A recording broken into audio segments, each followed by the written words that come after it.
Welcome back to Mcoc Al Bundy rules. I have the top 5 mystics in the game with suicides. Few rules. First of all, these are based on my personal opinion, based on different content that I play. It's going to change based on content. Keep that in mind. Rankings are always subjective. Every list has some different preferences, subjective biasms, things like that take place. You might not fully agree.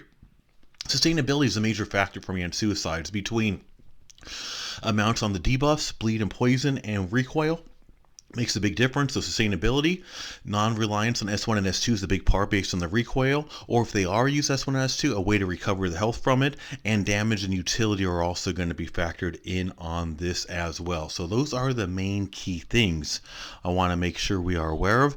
Starting off with number 5 is going to be Dragon Man. So I'm going to show you some gameplay. I'll introduce each of the top 5 at a time in order and how I rank from 5 to 4 to 3 to 2. Down to the number 1 Mystic Champ with suicides. Show you some gameplay with a few little pop-ups along the way as to why. Big summary reason why I like Dragon Man is because, well, one, he's got bleed and poison immunity, which automatically is a huge positive thing when running suicides. He does lose some utility from avoiding S1 and S2s. One reason he's only number 5 and not a little bit higher on my list. However, his S3s are amazing. We're going to see me focus a lot on S3s here and the abilities S3 gives him. But additionally, a lot of what Dragon Man does comes from his cornered ability, which doesn't take any recoil, any specials, anything like that. You see how I'm getting that extra red damage kicking in addition to the basic attack damage. So you keep him cornered, you get a lot there. Like I said, he loses a little utility from S1 and S2, like the slow and the incinerations. However, still has amazing stuff. But watch what happens after this S3. You can get ridiculously aggressive with him, especially once his unstoppable comes up, along with unblockable. So we see unstoppable, unblockable, and power charge. I can pin them against the wall. I'm unblockable, and as long as I'm unstoppable as well, I am going to, you see that green came up with that hit, and I'll do some slow motions coming up too. You get 85% of your health back, meaning you can just keep attacking while unstoppable. If they hit you, doesn't matter, it's just going to bounce off. You're going to heal 85% of that immediately back. So under normal attacks, even pretty good specials, it's not even going to be noticeable. You might notice 1 or 2% getting knocked off at most on most pretty strong attacks as well. And these power charges make it easier to spam these S3. So it's pretty easy to do an S3, corner them like this, just attack them, get that extra corner damage. If they hit you while you're unstoppable, it doesn't make any real difference. Heal almost all of that back while I'm still unstoppable as it bounces off. And those power charges got me right back up to another S3. So it can be very aggressive. I love the aggressive champs, and that's a big reason I like Dragon Man right here. As those of you who follow my channel know, I had a little debate on who my next 6-star R3 was going to be. It was between Sasquatch and Dragon Man, and it came down to the wire. Bounced back and forth on both. It was a toss-up for me until I really got bigger and deeper and really played, and then I made my decision, and I ended up going with Sasquatch. But watching this, and I already have Dragon Man as an R5 5-star anyway, but watching this, you see a lot of what he can do. Again, more than enough to justify being in the top 5 of this list. Again, he was not higher just because he loses some of his utility. I really like his slow and his incinerates, which I can't really use while running suicides. Otherwise, that recoil damage is just going to demolish me. So that's the biggest hit I get from him. I do, if I'm losing a big chunk of the utility. That also his sustainability, even though after he launches S3, his sustainability is absolutely insane, as we saw. He still loses some damage, and his sustainability outside of that S3 when the unstoppable is up and the 85% regeneration is up is not as strong, so it will be harder sometimes for the sustainability. Of course, he does get a massive boost from his immunities there. So some pros and cons here, just some of the reason and logic why he was number 5, because there are going to be some rankings on here that you're going to be scratching your head on, but the gameplay should help. But again, I put a major emphasis on sustainability, not taking recoil damage, not needing to take recoil damage without losing too much of the attacker's playstyle or the ability to recoup some of the recoil damage. If I can recoup the recoil damage, then it's not as big of a deal. So sustainability is huge, while also factoring in their overall attack and their overall utility. And Dragon Man does some pretty nice attack, especially in cornered, but we are going to see much higher attack in some of these higher rankings as well. And or some cases some higher utility too. As I said, to avoid recoil damage, some utility does get missed. But I do love that feature we see there. You see me stop, you saw I healed what a good 14,000 instantaneously, another 6,000 there. And that's something that makes him amazing. It makes him perfect for some nice aggressive suicide play right there. Great champ. And with that coming up, going to be moving on to number 4 now. Number 4 is going to be Magik. This was a tough one for me. I bounced back and forth with ranking her a little bit higher, but I'm going to kind of explain my logic on this is. The big part, something that helps her a lot is her sustainability. She can be very S2 reliant. I mean, to really have the whole Magik experience, you pin him against the corner, keep intercepting, doing the power lock, and tear him up. The problem is S2s take recoil 5%. But the reason why I consider her suicide friendly despite that is because of a nice limbo effect. Although this is going to be based on different factors on how your limbo is going. You need limbo to go. If you do not launch the S2 while limbo is active or it doesn't activate, then you're going to take recoil damage. And so she is reliant on limbo for doing the S2s, which is one reason I had her down on number 4 and not higher on the list. If you just didn't get a recoil and have a chance to do a recoil, you can do an S3 too. That way you don't take the recoil, and you can also nullify the debuffs. Although the real bread and butter of Magik is her S2, as most who use Magik know, as with some practice and some skill, you can just completely shut down a defender almost effortlessly. A lot of debates on the best power locker, best power controller in the game. She's always in those discussions. I personally don't believe she is the best power controller. I believe she's in the top 4 or 5 in no particular order right now. However, she is absolutely amazing when used correctly, but the fact she gets this extra 60% attack with the suicides and can still do her main mechanism of S2 without it impacting her too much is enormous. So if it wasn't for the fact it was completely reliant on limbo, I would have her a little bit higher. We're seeing some pretty nice damage here in some different fights, but she can do pretty good damage on her S2. Nothing OP damage, and also you can't sleep on her nullify abilities on that S3 as well, again with no recoil damage. Another reason giving her a lot of ability for being well deserving on this list to include at number 4. If anything, debate if it could be higher, but the sustainability does concern me outside of limbo on those S2s for main effect. If you can't get that S2 right there, you can't get it while the limbo's going, doesn't activate different Sega Awaken, whatever it might be, then that's going to hurt her sustainability. So I have to knock down and take that into consideration. Her attack is also nothing overwhelming. Pretty decent, especially based on different nodes and fights, but nothing like over the top like some of these other Mystic champs we will see. There are some champs you might be expecting to see on this list that aren't going to be here for a variety of reasons. Once I introduce the last, I'll talk about some reasonable considerations, or those 1 or 2 champs that some people automatically think they got to be there. Anytime I do ranking lists, I always have the caveat that it's going to be based on champs I have. And I didn't put this caveat on my list this time. It's always automatically exists, but I have all the top Mystic champs. So these are my opinion on the best Mystic. I have every top Mystic champ. So I did not need that caveat this time. Number 3, Symbiote Supreme. So this may or may not surprise some people. I've really been coming around to him recently. I wasn't a huge fan of this champ for quite a while. I started playing around with him maybe a month or 2 ago, and I've been shocked how amazing he is. You've probably seen, for those of you who watch some of my videos, specifically like the boss fight solos, he's been in a good majority. I found that he's just a natural counter to so many bosses that it's amazing. But the reason why I'm having him on this list for top suicide friendly champs, the best mystics with suicide, is because personally when I use him I like to focus on his S3 anyway. It really gets those bleeds going, so I usually don't feel the need to focus on his S1s or S2s anyway, so I don't have to worry about recoil. That's the huge thing right there. That's enormous.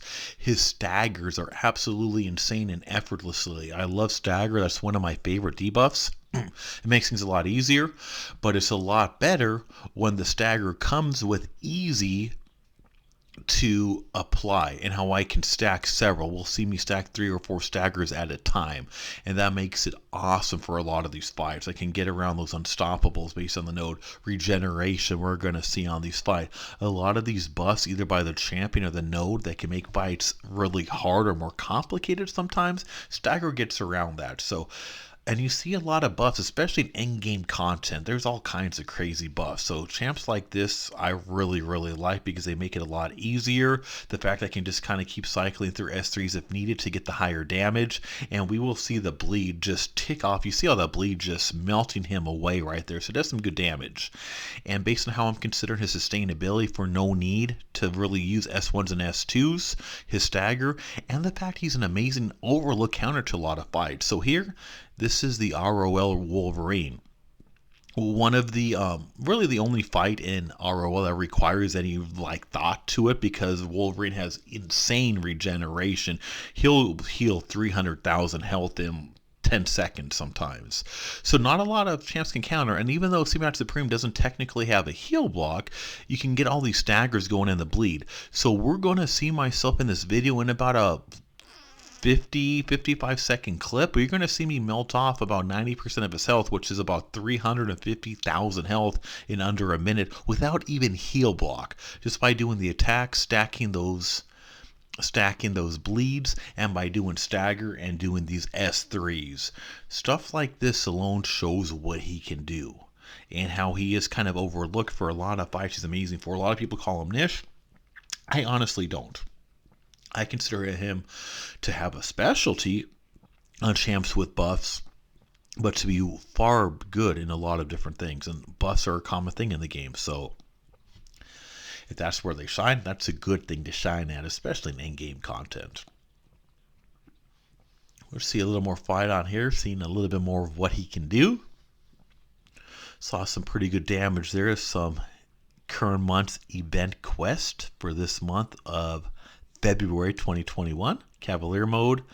You see you're able to get some prowess, which gives you some extra good damage. So you see he can do some pretty decent damage in a variety of situations outside of his bleed, especially in just like this event quest for 3.2. The benefits the Mystics get there in other areas like that. We see the Nullify makes it easy for champs like Medusa right there, especially in addition to Medusa's already abilities, this unstoppable one that comes up based on this node right there. You see how it just keeps staggering out. That unstoppable makes things much easier for me. So based on how I like to play him anyways, amazing. So going to number 2 is Sasquatch. This might surprise a lot of you.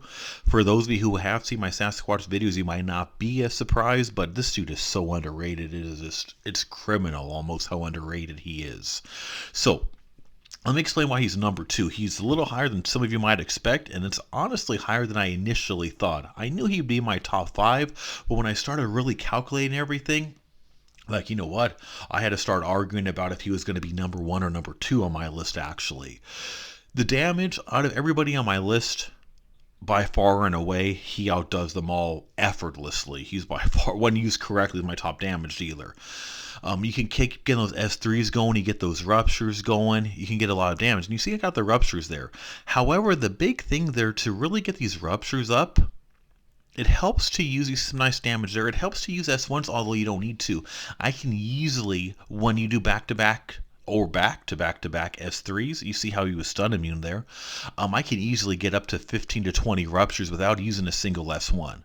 However, to capitalize on a lot of ruptures, you have to be able to use an S2.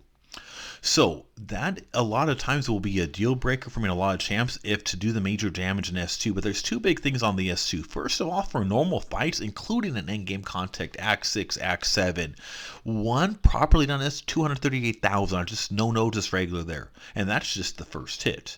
So one S2 properly done, we're normally in most fights before he even takes any recoil damage. So that's one thing I have to look at. But even therefore, even not, I look at sustainability. A big thing I said at the beginning of this: if they use S2s, can they regain health back from the S2s? And Magik was an example. She was able to regain health from S2s, although was compliant and needed on that limbo. Here, Sasquatch has many different ways. First of all, he has an insane. Look at his regen up there. He has an insane health pool. My R3 6-star has a 56,000 health pool, I think it is. I mean, insane. One of the, if not the highest health pools in the game, so that's huge. S3, I can get up to 10% of health back anytime on an S3. So I can keep doing S3s, which I get more health with lower health. So especially when Sasquatch is under 40% and his awakening ability kicks in, I mean, I can take hits on purpose, especially when I'm unstoppable under Wrath of Tanarok, and get 5% per activation, up to 15% regeneration with that SIG ability, and then I can also get up to 10% with his S3, meaning I can keep going on with this big of a health pool. I can keep going on forever. So the reason why I consider him extremely suicide friendly is any damage I lose on recoil, if I do decide to use an S1 to kind of lock up my ruptures, or if I do, look at this damage here, if I do use an S2 to do the fight, then I can regain that health very, very easily. His sustainability is absolutely insane when you use him correctly. If you haven't seen my videos on him, please do, especially my tutorial. I mean, he's so criminally underrated. It's ridiculous how he's not considered in the conversations as one of the top couple mystics in the game. It's shocking to me he's not in those conversations, but maybe not everybody has the same love or understanding of him as I do. But I consider him one of the top mystics. So we'll see in how I'm just taking a little beating and I can get regain health. So you're seeing between his heal snap, I mean his these immunities he has in the 90%, between the frostbite 90% resistance and cold snap, I'm purposely taking cold snap damage, and watch here I purposely take a hit and watch me heal. So champs like Iceman, maybe the Vision Archeros, maybe different nodes out there, you can gain health kind of similar to Corvus. So my number one, Corvus with Bleed, my number one is going to be Black Widow Clairvoyant. So I'm going to show you many clips as far as why she's number one. So some of you are right now with me and say, what? Doom? What? Doom's not only not number one, he's not even in my top 5? No, Doom's not. Doom is not suicide friendly. I can't stand using Doom with suicides. Anyone who uses Doom with suicides, well, they're probably doing it for a couple fights and not for a whole. I'm looking at sustainability who can run an entire path and the boss. Doom cannot do that with suicides because of the fact he needs those S1s and S2s to really go. He can still do good with S3, but you lose so much of what he does if you don't use his S1s and S2s, and he can't get that back. His sustainability just does not meet my top 5. He does get the honorable list. Some like Morningstar, who takes so long to build up to really get going on there, just missed out on my top 5 too. But now let me talk, because those are two most obvious ones. People are going to be like, what? On. So those are my main reasons behind them. Not to disrespect them, but I'm talking with suicides. If this was not a list with just suicide, this list will be very different, especially with Doom, of course. Claire. Claire has triple immunity. Bleed and poison. I can rotate him and then incinerate. Boom, automatic, awesome for suicides. I can do S2s and regain health anytime I want with the S2. Insane sustainability. She can do that too without suicides, but it's a percentage of her health. So the more damage she does, the more health she gets. So that extra 60% she gets from suicides on gives her, guess what, an extra way more health recovered on regeneration. So it makes an enormous noticeable difference. Pay attention to her health. So her sustainability between the immunities that you get between bleed and poison from activating suicides, and then I can offset and then beyond any recoil. I will play Claire normal. She's really the only champ of Mystics that I play 100% normal. I do not change my playstyle with her at all, and I will play without suicides. I can still spam S2s, wouldn't use S1s under normal circumstances, S2s as much as I want, because I watch my health, and once I see my health getting low, I switch to the bleed aspect, do an S2, and get that lifesteal. And we'll see some big chunks I can get. Depending on the fight on the hit, I can go from 20% health to 80 to 100% and maybe 2-3 S2s at the most. And that kind of sustainability is amazing. So recoil is pointless. Unlike someone like Doom, you can't recover that recoil again while he's not here. Claire, recoil all day, every day long. I can run whole path, whole boss, all day, every day with her. No, her alone. She is probably my number one, at least in my top 2 or 3 used suicide champs that I bring in the stuff I have to get done when I'm running suicide. It's a no-brainer for me with her based on this. You just heal on command. So pay attention to the damage. Her damage is not through the roof like maybe let's say Doom, but with this extra 60%, it's dang good, especially when we switch to the incinerating mode and launching those S2s. We see how she's ways she can build up her power really quick. If you're not sure what I'm using, this takes a, you could see me use her in some of my other videos. Pretty much every champ I have on this video, I have other videos of. A few of them I have tutorials on as well, like Sasquatch, Dragon Man, I have tutorials on. A couple others as well, probably. And I have several videos in gameplay or boss fights of a lot of these champs because they're ones I use pretty frequently. And so we'll see the damage, and will she take a few extra hits to get the job done? Yes, but who cares? This ain't unless maybe Abyss, where you do care about hit counts. Any other content, you don't care about hit counts. You care about being able to not use items, get through the content, clear content effortlessly, painlessly, and that's what she does.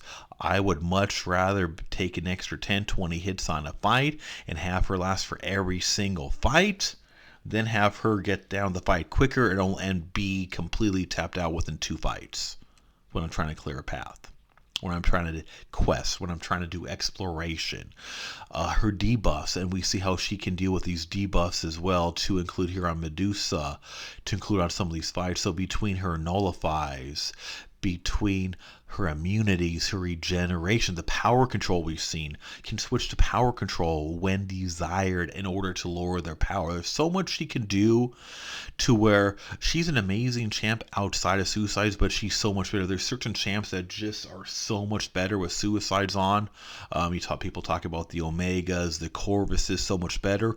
Claire is among the top champs who get so much better with suicides on, because all of the negatives that come from suicide, she actually thrives, and it makes her so much better. So not only would I consider her, honestly, in my opinion, easily, not even a competition, easily the top Mystic champ with suicides in the game, I'd easily consider her in the top few suicide champs in the entire game as well. But that would be a different list for a different time with a whole lot more arguing. Again, I gave my honorable mentions to Doom. I already explained why he wasn't here in my top 5. I gave an honorable mention to Morningstar, gave an explanation. A few others were really close. But bottom line, subjective is going to depend on content. And it's my opinion based on content I've been doing and how I use them and how much they're useful to me with this, on my perspectives and endgame content. Hope you liked the video. Don't forget to subscribe. MCOC, Al Bundy Rules. Click on the left icon in the top.